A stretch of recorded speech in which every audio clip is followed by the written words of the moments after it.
আসসালামু আলাইকুম, কেমন আছেন সবাই? আশা করছি সকলেই ভালো আছেন।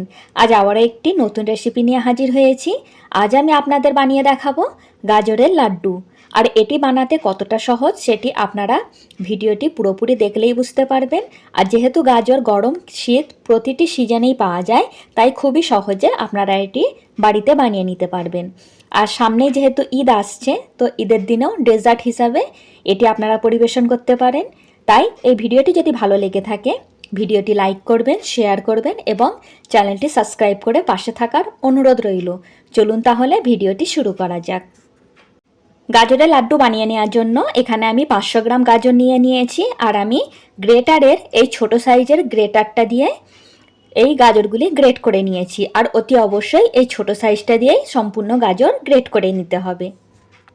তারই সাথে অপর দিকে কড়া গরম হতে বসিয়ে দিয়েছি। এবার আমি এর মধ্যে অ্যাড করে দেব 2 টেবিল চামচ সাদা তেল। তেল গরম হলে এর মধ্যে দিয়ে দেব 2টি এলাচ হালকা থেতো করে নিয়ে অ্যাড করছি। তারই সাথে দিয়ে দেব 2টি লবঙ্গ, 1 ইঞ্চি দারচিনি। দেওয়ার পর গ্যাসের ফ্লেম লো রেখে 30 থেকে 40 সেকেন্ড মতো এই সমস্ত মশলা খুব ভালো করে একটু ভেজে নেব। আর অতি অবশ্যই গ্যাসের ফ্লেম লো রাখতে হবে, নাহলে মশলাগুলি পুড়ে যেতে পারে। মশলাগুলি ভেজে নেওয়ার পর আমি এখানে অ্যাড করে দেব আগে থেকে গ্রেট করে রাখা গাজর। আর এই পর্যায়ে গ্যাসের ফ্লেম হাই করে দিয়ে অনবরত নাড়াচাড়া করে 5 থেকে 7 মিনিট এই গাজরগুলি খুব ভালো করে ভেজে নিতে হবে। আর অতি অবশ্যই গ্যাসের ফ্লেম হাই রাখতে হবে, কোনোভাবেই গ্যাসের ফ্লেম লো করা যাবে না। গ্যাসের ফ্লেম যদি এই পর্যায়ে লো রেখে দেন তাহলে দেখা যাবে গাজর থেকে প্রচুর পরিমাণে পানি বার হতে চালু করবে, তার ফলে এই লাড্ডুটি বানাতে প্রচুর টাইম লেগে যাবে। তাই অতি অবশ্যই 5 থেকে 7 মিনিট হাই ফ্লেমে এই গ্রেট করে রাখা গাজর খুব ভালো করে ভেজে নিতে হবে। আর এরই মাঝে প্রায় 7 মিনিট হয়ে গিয়েছে। দেখুন এইখানে কিন্তু গাজর থেকে একেবারে পানি বার হয়নি। আর এরই মাঝে খুব সুন্দরভাবে গাজরটি ভেজে নেওয়া হয়ে গেছে, আর তারই সাথে কালারও একেবারে চেঞ্জ হয়নি। এবার আমি এখানে অ্যাড করে দেব লিকুইড দুধ। এখানে আমি প্যাকেটের দুধ ব্যবহার করছি, আপনারা চাইলে গরুর দুধটাও ব্যবহার করতে পারেন। আর আমি এই দুধ আগে থেকে জাল করে নিয়ে ঠান্ডা করে নিয়ে তারপরে এখানে অ্যাড করছি। আর আপনাদের হাতের কাছে যদি লিকুইড দুধ না থাকে তাহলে আপনারা এর পরিবর্তে 1.25 কাপ কুসুম গরম পানির মধ্যে 2 টেবিল চামচ পাউডার দুধ মিশিয়ে তারপরে এই পর্যায়ে অ্যাড করতে পারেন। এই দুধ অ্যাড করে দেওয়ার পর আমি গ্যাসের ফ্লেম লো করে দেব। আর কিছুক্ষণ অন্তর অন্তর নাড়াচাড়া করে গাজরটি পুরোপুরি সিদ্ধ হওয়া পর্যন্ত অপেক্ষা করব। বেশ কিছুক্ষণ সময় নিয়ে নাড়াচাড়া করে নেওয়ার পর এখানে গাজর খুব ভালোভাবে সিদ্ধ হয়ে গিয়েছে। আর তারই সাথে যে লিকুইড দুধ অ্যাড করেছিলাম সেটি পুরোপুরিভাবে শুকিয়ে এসেছে। দেখুন এখানে গাজর কিন্তু খুব সুন্দরভাবে সিদ্ধ হয়ে গিয়েছে। এবার আমি এখানে অ্যাড করে দেব চিনি। আর অতি অবশ্যই গাজরটি সিদ্ধ হয়ে যাওয়ার পর তারপরে চিনি অ্যাড করতে হবে, না হলে দেখা যাবে চিনি যদি আগে অ্যাড করে দেন তাহলে কিন্তু গাজর একেবারে সিদ্ধ হতে চাইবে না। এখানে আমি 1/2 কাপ চিনি অ্যাড করছি। এই মাপটি কিন্তু একেবারে পারফেক্ট। আপনারা যদি চান এখানে চিনিটি কম বেশি করে নিতে পারেন। তারই সাথে এখানে দিয়ে দেব 1 চিমটি লবণ। আর যে কোনো মিষ্টি জিনিসের মধ্যে লবণ অ্যাড করার ফলে এর স্বাদ কিন্তু অনেকটাই বেড়ে যায়। তাই আপনারা যদি চান তাহলে এই লবণটিও স্কিপ করতে পারেন।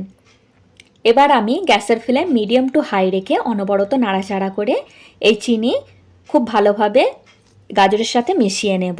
আর এরই মাঝে দেখুন চিনিটি গলে যাওয়ার ফলে এখানে অনেকটাই পানি বার হয়েছে। তাই এই পর্যায়ে গ্যাসের ফ্লেম হাই রেখে এই পানিটি খুব ভালোভাবে শুকিয়ে নিতে হবে। দেখুন এখানে অনেকটাই পানি বার হয়েছে।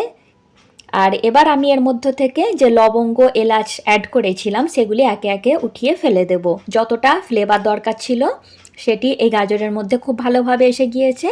আর এগুলি যদি লাড্ডুর মধ্যে থেকে যায় তাহলে দেখা যাবে খাওয়ার সময় মুখের মধ্যে লাগলে একেবারেই ভালো লাগে না। তাই অতি অবশ্যই এই পর্যায়ে একটু দেখে দেখে এই দারচিনি, লবঙ্গ এবং এলাচ উঠিয়ে ফেলে দিতে হবে।